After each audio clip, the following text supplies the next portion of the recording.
नमस्कार।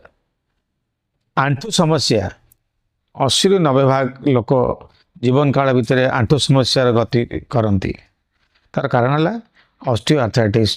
तार उपचार दुईटी माध्यम सारा विश्व में जी आंठु विशेषज्ञ अच्छा से माने चिंताधारा एवं रोगीर समस्या को नहीं से दुई प्रकार समाधान करते। गोटे है व्यायाम सहित आंठुर उपचार, बिना व्यायाम आंठु उपचार। मन रखु जो मैंने व्यायाम सहित आंठुर उपचार करने चाहते निश्चित रूप से आंठु समस्या लाभ पाइबे। ता सहित साधारणतः भाव में बाकी अंग प्रत्यंग बाकी मांसपेशी सुस्थ रे।